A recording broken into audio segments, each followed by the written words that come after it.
bom dia especial para você. Bom, para a gente despertar, tem que ser assim de uma forma serena, tranquila, né? Então, um bom dia para você. Que esta terça-feira seja uma terça-feira muito especial. Às vezes, depende só da gente, né? Não é a gente ficar de braços cruzados esperando que as coisas aconteçam. Você pode ir de encontro a elas, né? Bom dia para você. A partir de agora tem o Hora Geral na Santa Cecília TV, abrindo a programação da Santa Cecília com muitos programas. E o mais importante, aqui na Santa Cecília TV, você fica bem informado, porque os assuntos da região são debatidos aqui, seja no Hora Geral, seja no Jornal em Foque, seja no painel regional, no caderno regional, ou seja, vários programas com um caráter regional para que você possa ficar bem informado. Por isso que a Santa Cecília TV tem esse compromisso com o público telespectador. E eu tenho compromisso com você. Não se esqueça, eu estou com você. Hora Geral a partir de agora, nesta terça-feira, 7h02.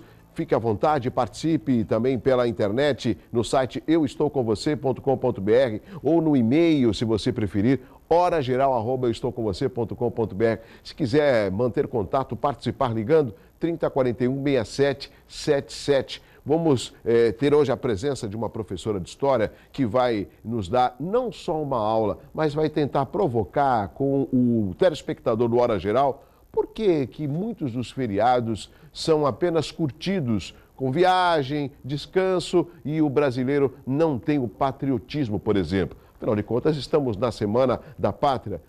Esse vai ser o assunto principal com a nossa entrevistada de hoje, daqui a pouquinho no Hora Geral. 7h02, vamos saber e conhecer as manchetes dos principais jornais desta terça-feira. Vamos lá.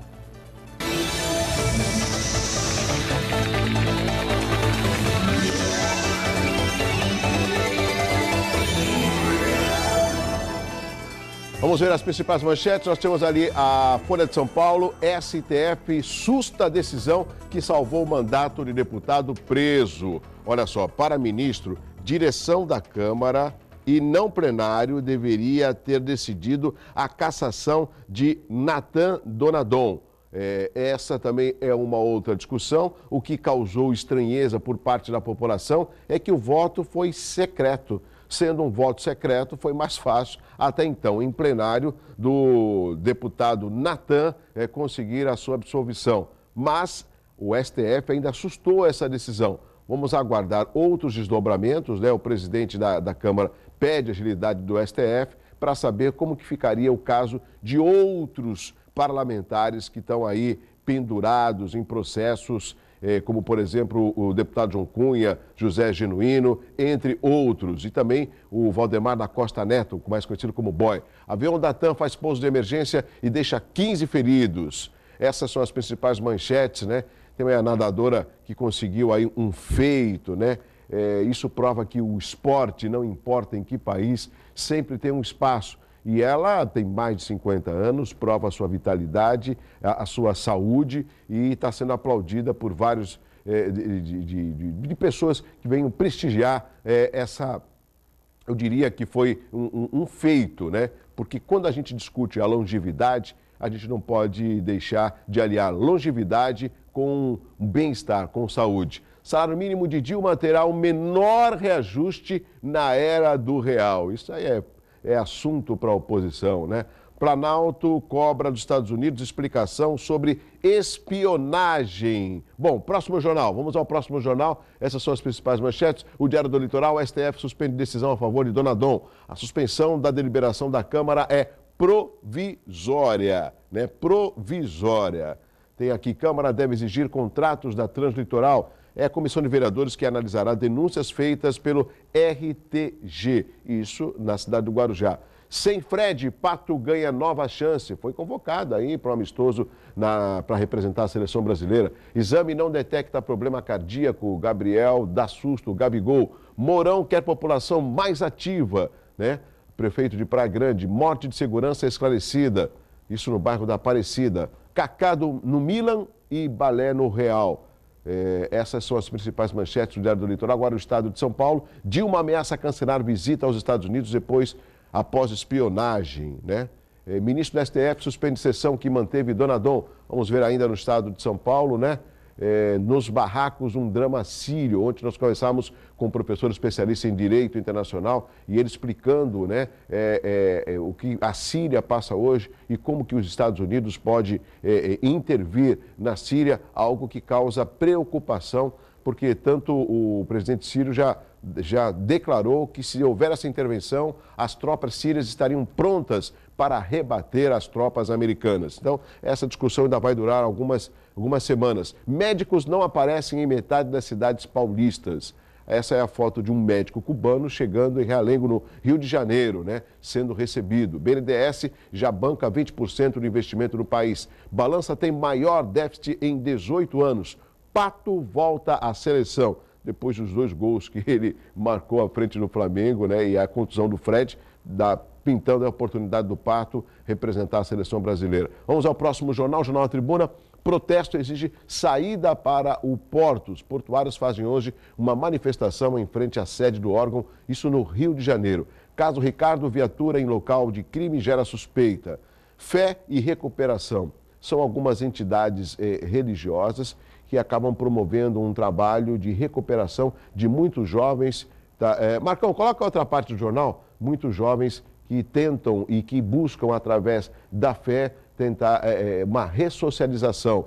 Ou seja, pessoas que precisam de uma ajuda, ex-viciados, pessoas com problemas de uso de drogas, estão tendo essa oportunidade. No primeiro dia, médicos não se apresentam na região, são os médicos cubanos. STF suspende sessão que livrou o Donadon, tudo certo com o coração do menino da vila, o Gabigol. Servidores vivem drama em caixa de previdência na cidade de Cubatão. Para grandes cidadãos em alerta para o bem do serviço público. Essas são as principais manchetes do jornal A Tribuna. E esse é o Hora Geral. 7h08. 7h08. Nós estamos ao vivo com o advogado Rafael Quaresma, coordenador do SIDOC, que é o Centro de Informação, Orientação e Defesa do Consumidor. Ele vai lançar hoje o livro Responsabilidade Civil Objetiva, Código Civil versus o Código de Defesa do Consumidor. Bom, essa é a segunda edição e, para dar mais detalhes sobre o assunto, ele fala ao vivo agora no Hora Geral. Doutor Rafael Quaresma, bom dia. Nervoso pelo lançamento do livro logo mais à noite? Bom dia, Douglas. Bom dia aos seus telespectadores. É um prazer falar com você. Exatamente. Hoje à noite será o lançamento da segunda edição do livro no auditório da Faculdade de Direito da Unimes, Universidade Metropolitana de Santos. Estão todos convidados a partir das 19 horas. Agora, doutor Rafael, é a segunda edição desse livro. O que o senhor está escrevendo, colocou de importante para que o leitor possa apreciar, que não colocou, não tem na primeira edição?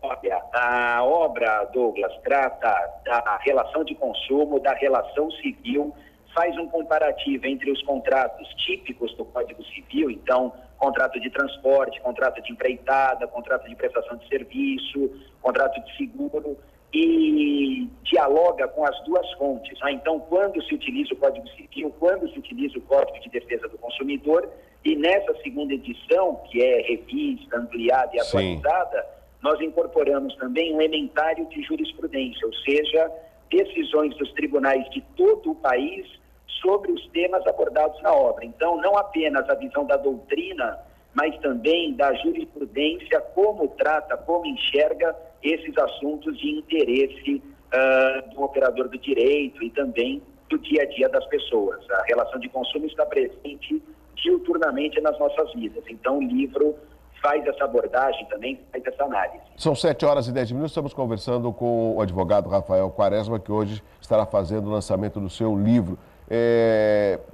Rafael, mais uma vez, qual o local e o nome do livro e se a partir de amanhã nós vamos encontrar nas principais livrarias aqui da cidade de Santos, também do estado de São Paulo?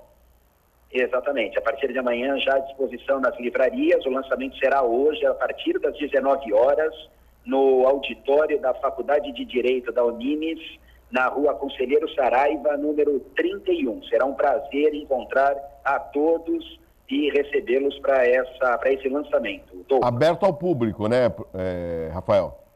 Sim, aberto ao público, aberto a toda a comunidade. Tá certo. Parabéns pelo lançamento. Logo mais à noite nós estaremos lá, a equipe do Hora Geral, prestigiando, né? Um abraço especial ao advogado Rafael Quaresma, que também tem uma dupla função, além de advogado, é o coordenador do Centro de Informação, Defesa e Orientação do Consumidor, que é o SIDOC, que em breve, né, terá novidades, mas aí é só o telespectador e a população de Santos aguardar. Um abraço. Muito obrigado. Um abraço, bom dia. 7 horas e 11 minutos, 7 e 11. Este é o Hora Geral. Nós estamos trazendo as principais informações para que você possa ficar bem informado, para que você possa participar. E numa hora dessa, no início da manhã, bom dia para você e boa tarde para você que está assistindo a reprise. Vamos saber como que está nesse momento a movimentação dos veículos aqui no nosso sistema. Vamos lá.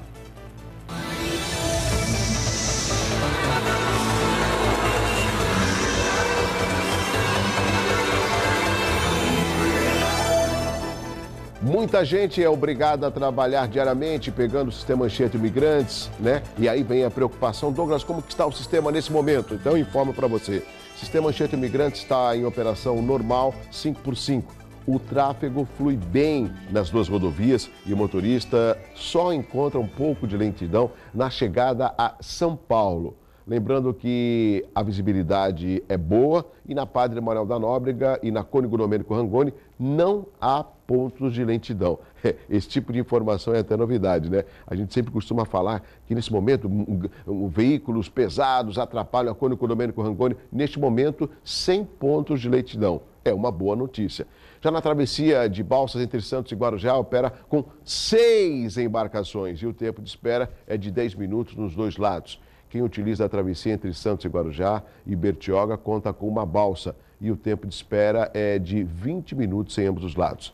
Já a travessia entre São Sebastião e Ilhabela opera com 2 embarcações e o tempo de espera é de 20 minutos nos dois sentidos, né? Essas são as principais informações, 7 horas e 3 minutos, 7h13. Este é o Hora Geral. Eu quero a sua participação, nós temos o site, nós temos também o telefone para que você possa participar, né? A participação do telespectador no Hora Geral é fundamental. Bom, vamos a mais uma participação, já vou conversar com a professora de História e você vai fazer perguntas pelo 3041-6777. Daqui a pouquinho, mas se quiser já ligando e deixando sua pergunta, fique à vontade. Vou conversar agora com o Jonatas Freitas Pimentel, ele é coordenador do SAMU da cidade de Mongaguá, aqui no Litoral Sul.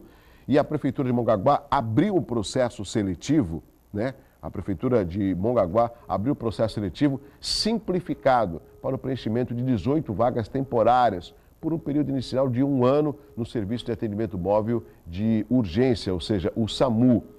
Só para lembrar e comentar com os nossos amigos, os salários são de R$ 1.200 e R$ 1.400, além do acréscimo de insalubridade.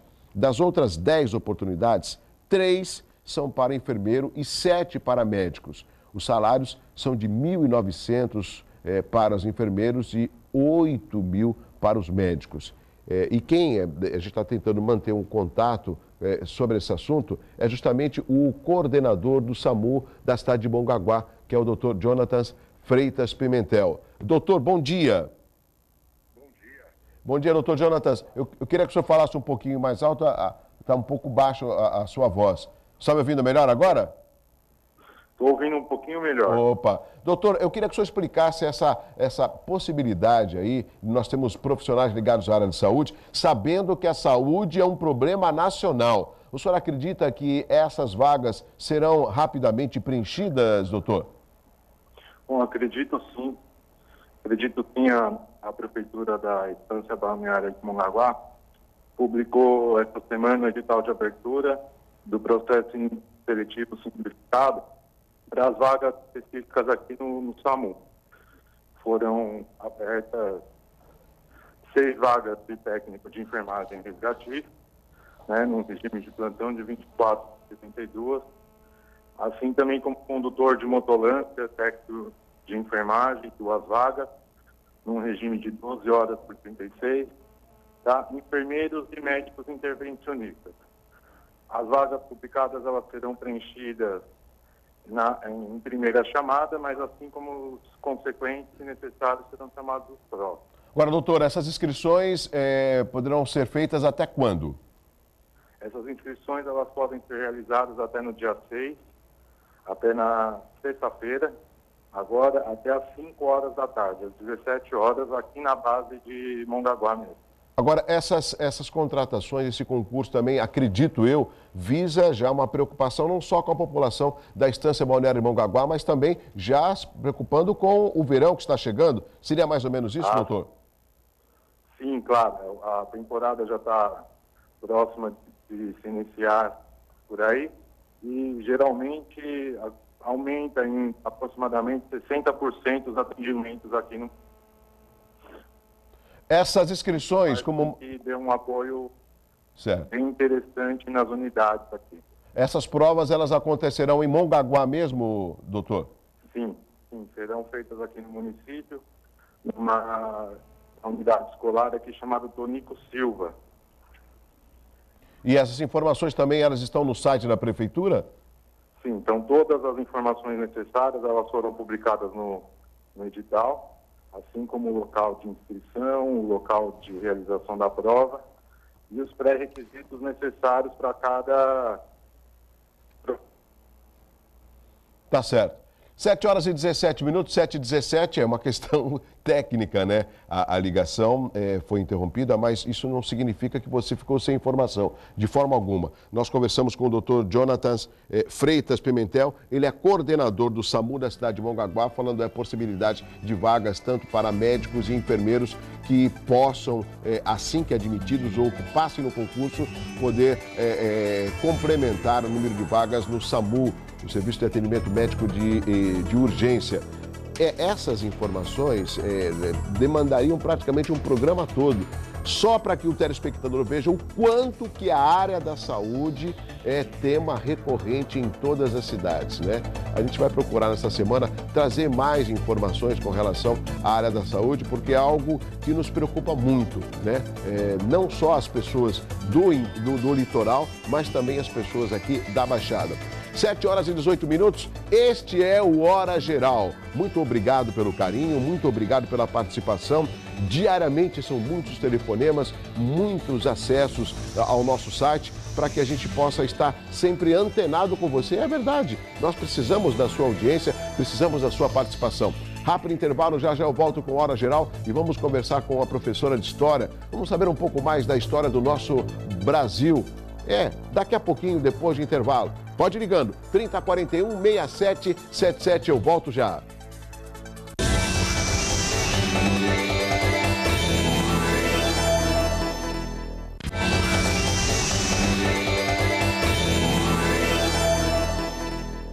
Sete horas e 20 minutos, 7h20, nós estamos de volta com Hora Geral nesta terça-feira. E eu não tinha comentado que nós teremos uma professora aqui no estúdio, e ela está aqui, a professora Sandra Regina Pereira Ramos, professora de História e também advogada. Professora, bom dia, obrigado pela sua participação. Bom dia, Douglas. É um grande prazer estar aqui com você, com todo o seu público, um programa tão importante que tem trazido aí temas relevantes para a nossa sociedade. A importância está nos convidados e nas convidadas, e com a professora não vai ser diferente. Por exemplo, eu tenho alguns questionamentos e acredito que alguns deles sejam até semelhantes aos nossos ouvintes que podem fazer perguntas pelo 3041-6777. Nós não temos o hábito de promover, de conhecer e de participar dos feriados nacionais. Nós estamos na Semana da Pátria, por exemplo. O que as pessoas pensam? Me desculpe algumas que não pensam, não comungam da mesma ideia. 7 de setembro é viajar, é passeio ou se não assistir o desfile militar. E qual a importância dessa data que modificou o nosso país, por exemplo?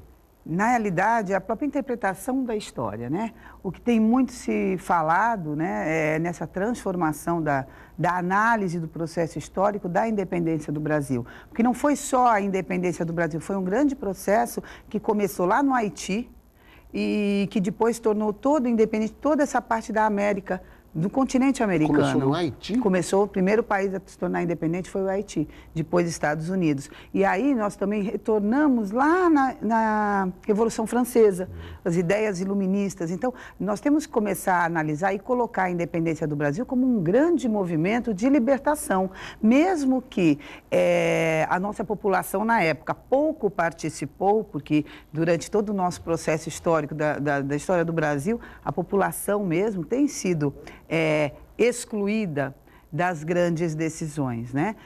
Na época da independência, 70%, 80%, a grosso modo, eram escravos ainda, né? Então, a elite mesmo brasileira que manteve a independência, lógico, capitaneada por Dom Pedro e por José Bonifácio. E aí, nós aqui, santistas, que temos o José Bonifácio como grande mote de estudo da independência, muitas vezes deixamos aí a desejar nessa dedicação e nessa comemoração à independência do Brasil. Professora, quando a gente fala de independência, o que passa logo de cara? Eu não dependo de ninguém, eu sou livre. E a independência do Brasil, pelo pouco conhecimento de história que eu tenho, foi uma independência de Portugal. Ou seja, nós estamos totalmente independentes quanto país? Eu acho que muito mais agora, nesse mundo globalizado, fica muito mais difícil um país ser independente. Na época, nós saímos do jugo, né, de Portugal, mas entramos também no mundo capitalista, não o capitalismo atual, sim, mas a Inglaterra nos apoiou muito. E por quê? Justamente por interesses comerciais. Então, a nossa história, o nosso processo histórico é movido também por esses interesses comerciais, como é até hoje, né? Agora, eu acho que falta um maior entendimento e um estudo mais amplo da nossa independência do Brasil. Atualmente, a historiografia tem até alterado um pouco a sua visão com relação a Dom Pedro, que durante muito tempo foi rechaçado um pouco, né?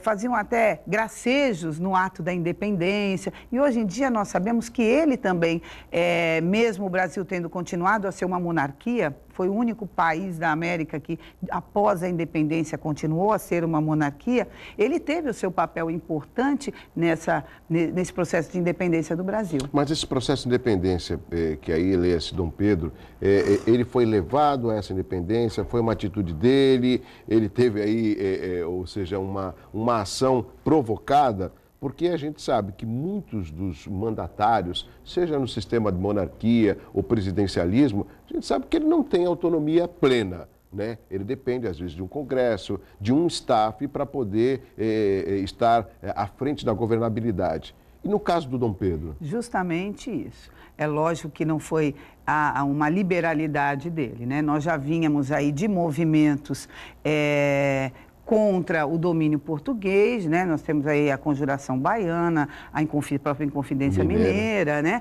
E nós já víamos nesse processo. E aí, com a volta de Dom João para Portugal, com a Revolução do Porto, né? As Cortes de Lisboa, pressionando a própria formação política do Brasil, as ideias liberais que também foram incorporadas por uma parte da classe política brasileira, e tendo também, volto a dizer, José Bonifácio, uma pessoa que estava aí, o patriarca, e esse título é bem-vindo, porque realmente ele articulou, junto com outros políticos, também Antônio Carlos, o irmão dele, que pouco é falado, ele foi um dos grandes precursores da independência. Ele foi às Cortes de Lisboa tratar da nossa independência, junto, né, aos portugueses. Então, a família mesmo, Andrada, foi muito significativa para isso. Isso, às vezes, é esquecido, mas que Dom Pedro não foi uma simples liberalidade dele, não, né? Ele foi pressionado. Agora, professora, existe um questionamento que a gente não consegue mudar, isso levaria anos. Por que a população brasileira, por que o cidadão brasileiro, ele não tem determinado conhecimento da história do seu país? E lembrando que nós temos a diferença de existência, se comparado aos Estados Unidos, é pouca. E a gente vê aí a primeira potência, os Estados Unidos da América, e o Brasil ainda fica patinando. Há pouco tempo falávamos de um país de terceiro mundo, agora não, é emergente. Mas nós temos problemas, traços em estados da nação. Falta o quê? Seria só a educação a solução? Não. Eu acredito que uma grande reforma social também, né? Nós não podemos jogar nos braços da educação toda a responsabilidade da solução dos problemas.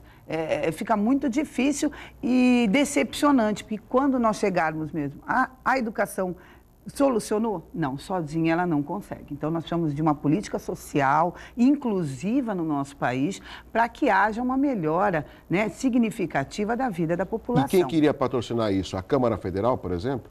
Eu acredito que os 3 níveis de governo, sabe, no maior empenho, no investimento na educação, na saúde, na assistência social também, né? Eu estou quase para me aposentar, né? Eu sou professora da rede pública municipal, já dei aula na universidade, tudo, mas agora na rede pública estou quase para me aposentar. E nós vemos aí os problemas das famílias, né? Das crianças, dos pais, que muitas vezes também ainda não tiveram acesso ao estudo. E aí, você estava me perguntando a respeito do porquê não conhecimento da história. Isso. Desde a LDB de 96, o foco é na alfabetização matemática e de língua portuguesa. Quer dizer que a educação moral e cívica, o SBB, isso fica para segundo plano? Eu vou dar um exemplo, por exemplo. Na maioria das escolas públicas e privadas, o número de aulas de história por semana são 3 aulas. Só. E ensino médio, 2 aulas. E a história é uma disciplina que não tem fim. O que era a realidade ontem, hoje já é passado e já pode ser produto de uma análise. Então, objeto de análise, quer dizer. Então, quando eles vão reduzindo o número de horas-aulas e aí, lógico que desanima o professor, né? Hoje em dia as faculdades de história são pouquíssimas e muitas ainda são à distância. E raro também os professores de história.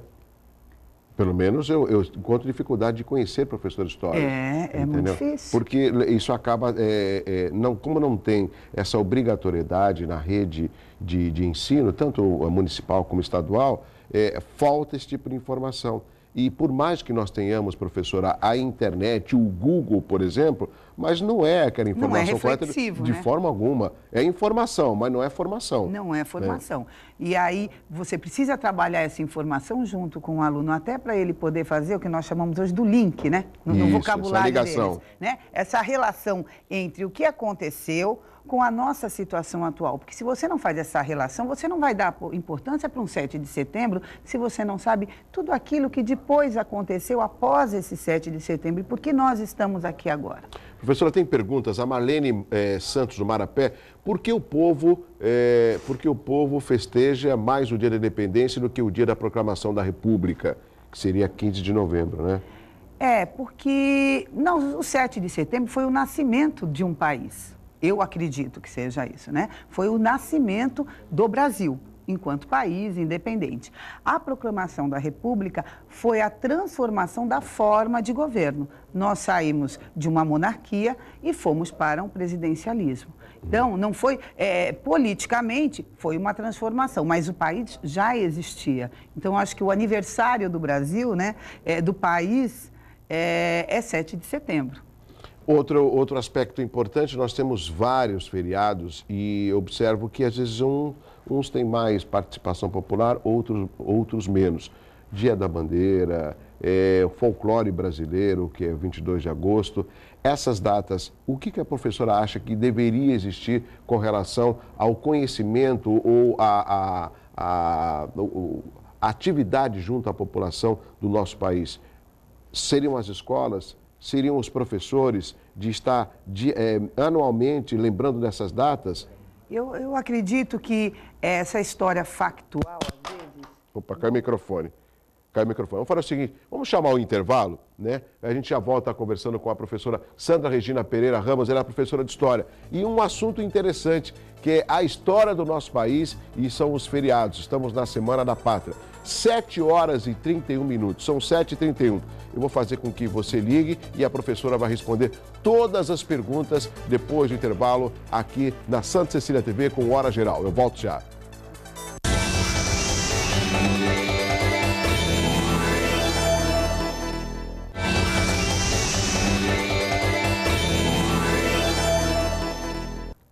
7h33, este é o Hora Geral e eu estou aqui com a professora Sandra Regina Pereira Ramos, professora de História e também advogada. Professora, quando a gente fala da Semana da Pátria, quando a gente fala da cidade de Santos, da Praça Independência, dos Irmãos Andradas, nós temos aqui fatos históricos importantíssimos que eu posso ser crítico. Eu não vejo uma movimentação por parte das escolas no Panteão dos Andradas, nos fortes, na Praça Independência. A Praça Independência, que é um palco das principais comemorações, mas dificilmente a gente não vê a população nessa Praça Só quando Independência. tem jogo de futebol, só quando o Santos ganha, né? Exatamente, ou o Corinthians, ou qualquer outra comemoração. O que falta? É a iniciativa das escolas, aí eu falo da rede municipal, particular e estadual. Eu acredito que não se deve a uma questão só. São várias questões. Primeiro, o desconhecimento da população e também de alguns professores a respeito da história da nossa cidade. Projetos e programas que envolvam a aprendizagem da história da cidade, tanto em relação aos professores como aos alunos. Porque, por exemplo, nossos professores de ciclo 1, que é de 1º ao 5º ano, eles saem da faculdade, formados em pedagogia, mas pouco eles aprendem da história da cidade e da história do Brasil. Isso é delegado ao ensino médio. Sim. Quando ele entra na faculdade, pouco se fala disso. É mais voltada à alfabetização, matemática, né? E da língua. Então, quando ele pega uma classe de 3º, 4º, 5º ano, que já trabalha realmente história do Brasil, história da cidade, né? História regional, às vezes ele precisa de uma formação. E quem é o responsável por essa formação, no caso das escolas particulares, são os próprios mantenedores, e no caso da escola pública, são as secretarias de educação municipal, estadual. Agora, isso com relação aos professores, para que eles não trabalhem somente... A teoria, né? É a teoria e aquele dia especificamente. Por que hoje em dia não sabem-se nem que dia 19 não é dia da bandeira? Porque só fala naquele dia.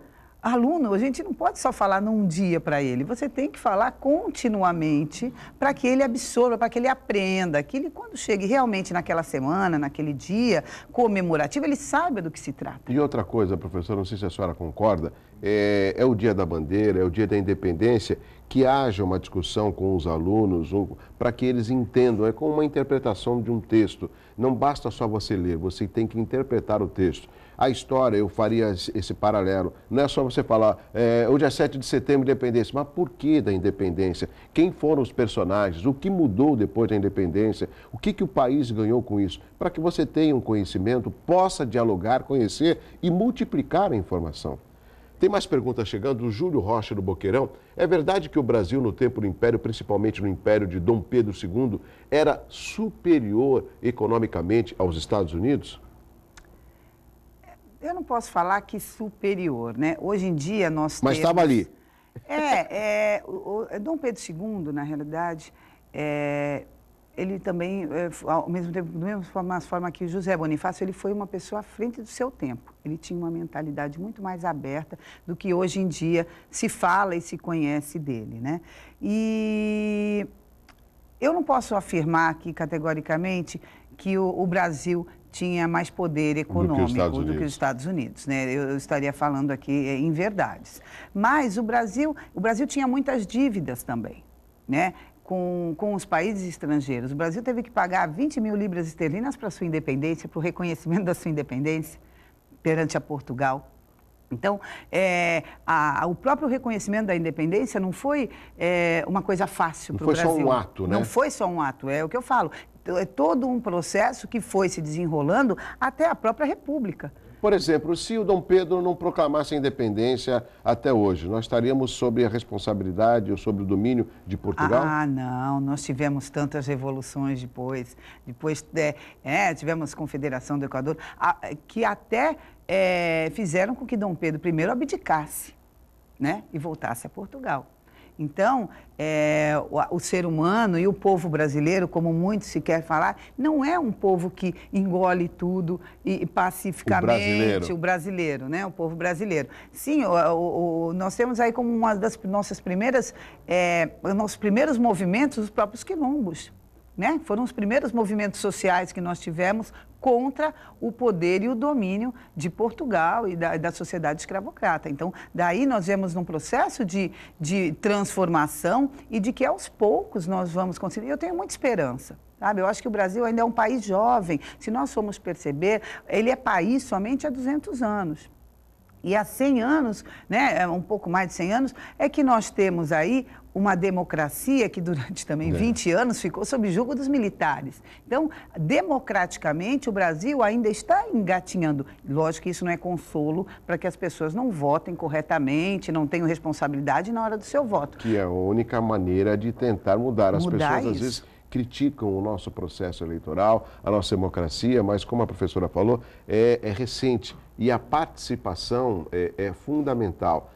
Nós estamos num momento em que, por exemplo, professor, muitas manifestações, e o que me causa preocupação é com relação a manifestações que já estão sendo convocadas nas redes sociais até no 7 de setembro, não só em Brasília, como também aqui em Santos, né? Porque é o dia que vai haver os desfiles cívico-militar. Eu acho que, se for uma manifestação pacífica, tudo bem, mas não aproveitar um 7 de setembro, que, a meu ver, foi importante para a nossa nação, para o nosso país, certeza. E tentar manchar através de uma manifestação, às vezes, com outros interesses. A população, os manifestantes propriamente ditos, são pessoas que estão ali, que às vezes faltam no seu trabalho ou não assistem sua aula na faculdade, para estar aí mesmo requerendo, como nós tivemos os caras pintadas, né? No início da nossa rede. Eu acredito nisso. Agora, o vandalismo existe, infelizmente, né? Eles picham prédios públicos, quebram com propriedade privada. Isso é que tem que ser mantido, eu acredito, a ordem deve ser mantida de uma certa forma, mas respeitando o direito do cidadão de se manifestar, né? Professora, tem mais perguntas? A Maria do Rosário, da Ponta da Praia. A proclamação da República foi uma quartelada ou fruto de um movimento popular? Como eu disse, da própria independência do Brasil, a proclamação da República não teve participação popular. Até os livros, né, ironizando um pouco, dizem que o Brasil dormiu império, monarquia, acordou república. Quando as pessoas no Rio de Janeiro acordaram, eles estavam retirando todas as placas do império, das casas importantes e substituindo, né?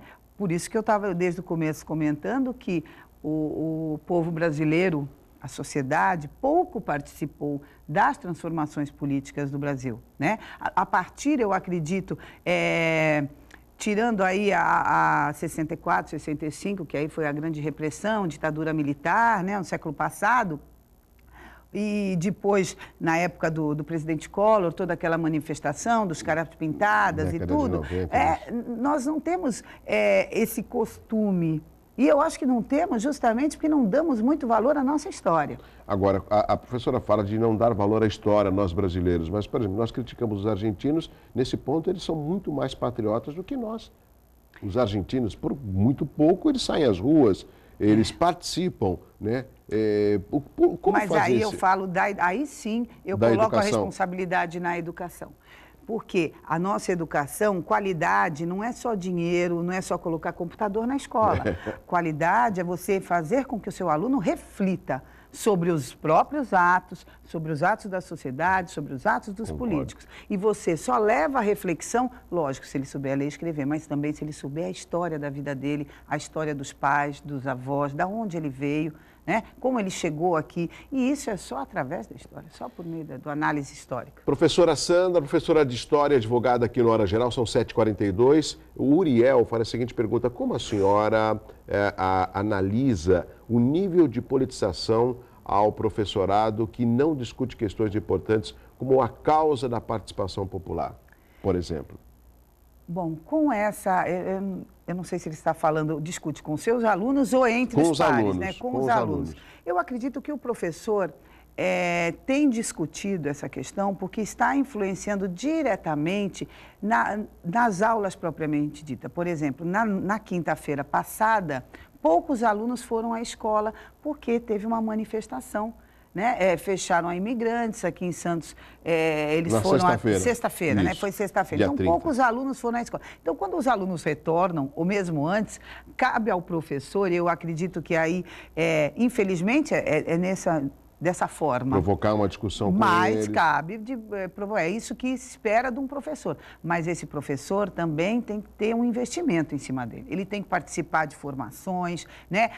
Tanto o poder público como os mantenedores das escolas particulares, eles têm obrigação de dar essa formação para os professores, porque muitos professores estão aí para se aposentar, como eu, nós estudamos no século passado. É jovem. Não, mas não faz muito tempo. Estudamos no século passado, há 25, 30 anos atrás, né? Sobre história, sobre participação popular, e nós não podemos exigir que uma pessoa, ao longo dos seus 25 anos também, se não tiver um apoio daquele que o contrata, que ele tenha condições para acompanhar as transformações do seu tempo. Lógico que depende muito do professor. Também o professor tem que ir atrás de informação, mas é bom ter um apoio, né?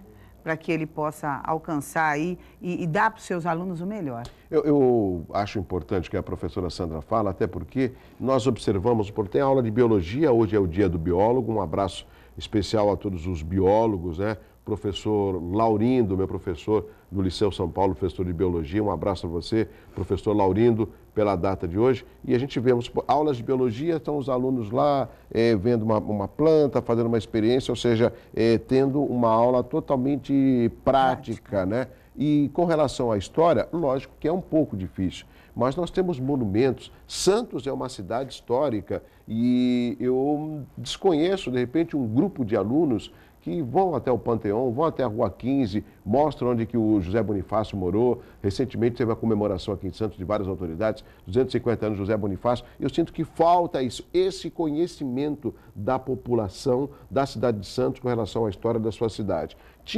Existia um roteiro dos fortes que eu nunca mais ouvi falar nisso. Por exemplo, professora. Durante 12 anos eu fiquei à frente, eu e outros colegas, à frente de um grupo de professores que trabalhavam de forma interdisciplinar na Secretaria de Educação. Então, aqui de Santos? Aqui de Santos, municipal. E nós desenvolvíamos, né, com os alunos, tanto de educação de jovens e adultos, como os do ensino regular, roteiros históricos na cidade. Então, levávamos alunos até o centro, ou até a praia, ou no Engenho São Jorge dos Erasmos, que nós fazíamos, também tinha uma parceria lá, que atendíamos as escolas públicas municipais. E era uma forma de estar levando a cidade, os alunos até a cidade, e com certeza eles têm uma... E o resultado, professora? Muito bom. Hoje em dia, quando nós nos encontramos com os outros professores, eles né? lembram. Eles lembram. Olha, você não era professora que atendia, que levava, até alunos da educação de jovens e adultos que às vezes nos encontram na rua. Ô, professora, vamos fazer de novo aquele roteiro histórico e tal. Mas vamos ver agora, né? A gente, quem sabe aí, a nova proposta do governo do nosso prefeito tem aí uma visão também voltada para as questões históricas da nossa cidade. Eu acho isso importante. Nós temos a Fundação Arquivo Memória de Santos, que é presidida por uma pessoa que eu tenho um carinho muito especial, que é a Vera Rafaeli, né, que conta, que tem a história da nossa cidade de Santos. Temos a secretária Juscelia Fontoura, secretária de Educação, competentíssima, né, à frente. Então, tudo isso são elementos que só agregam ao conhecimento da população da cidade de Santos, né? E precisa estar à disposição para que as pessoas possam conhecer. Eu vou mais longe, professora, que coloque até os nossos amigos, tem um projeto aí, o Vovô Sabe Tudo, né?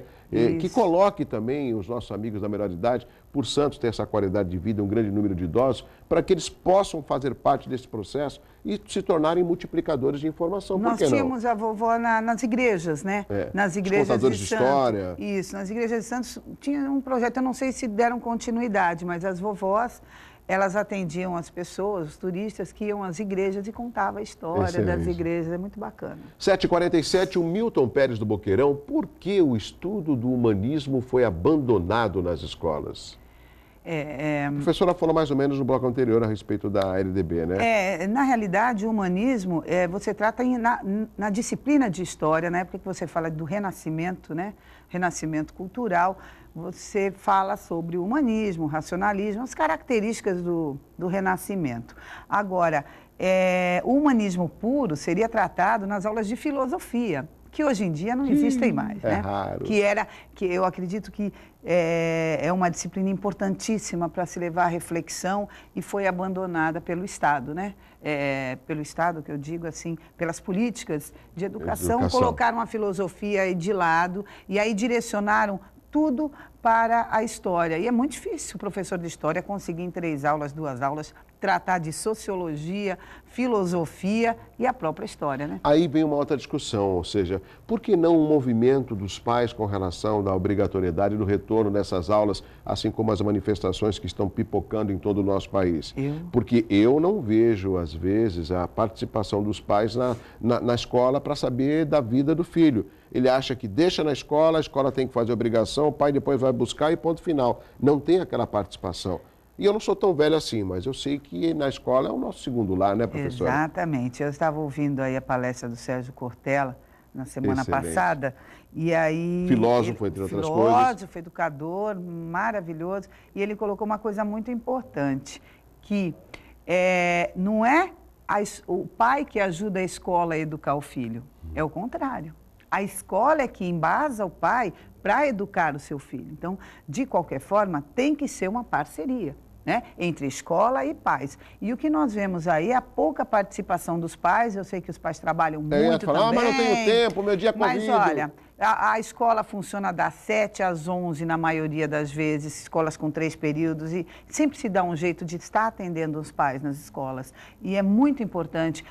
Hoje em dia, a lei permite que o empregado tenha o direito de ir à reunião dos pais. Ele pode, junto ao seu empregador, falar, olha, trazer um comprovante, pedir uma dispensa, levar um comprovante, e ele não será descontado. Então, às vezes, a ignorância da população dos seus direitos faz com que ela não cumpra os seus deveres. Professora, certíssima. O que me preocupa também são escolas, aqui não vem ao caso nominá-las, que já tem até biometria, tem sistema de monitoramento, ou seja, se os pais já encontram dificuldade de participar das reuniões, imagina agora com toda essa tecnologia.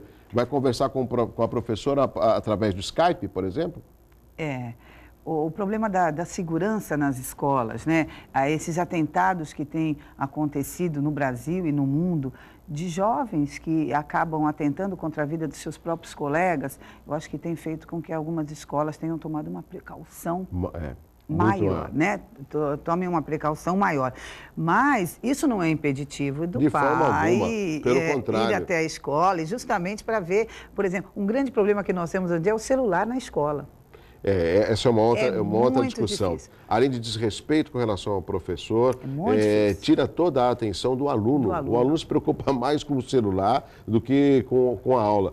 Professora, são 7h50, faltam 5 minutos para que a gente termine a hora geral. A Juliana Martins da Encruzilhada, qual o nível de interesse dos jovens pela história do Brasil?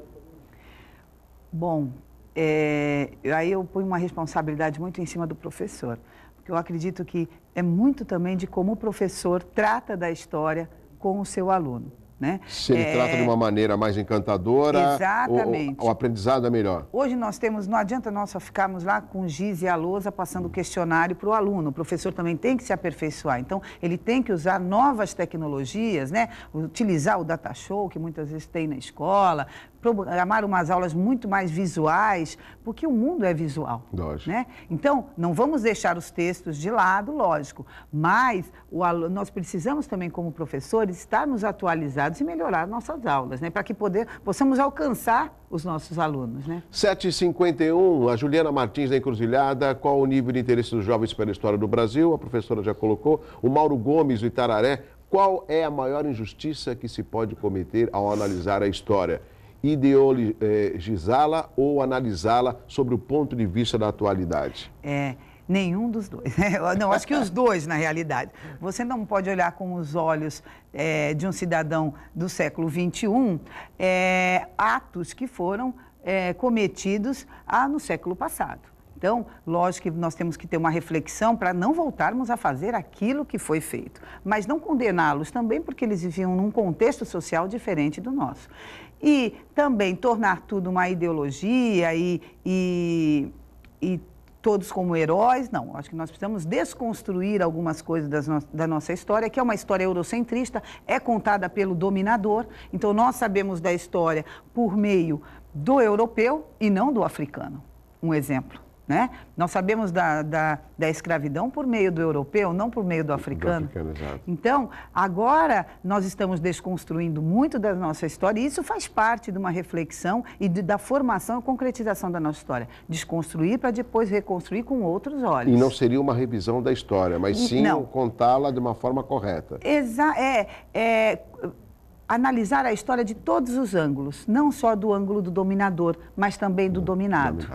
Bom, 7h53, chegamos ao final do Hora Geral, um papo gostoso, uma conversa até educativa e cultural da professora Sandra aqui no Hora Geral. Professora, muito rapidamente, 7 de setembro está próximo, teremos desfile cívico-militar. Eu me lembro, né, que durante a semana era obrigado até usar aquela lapelinha, aquela fitinha verde e amarela que não se vê mais. Não é saudosismo, é apenas uma atualidade. O que a população deve fazer no 7 de setembro? As famílias devem ir às ruas, devem participar do desfile cívico? Eu acho que devem se vestir de verde e amarelo, ir às ruas.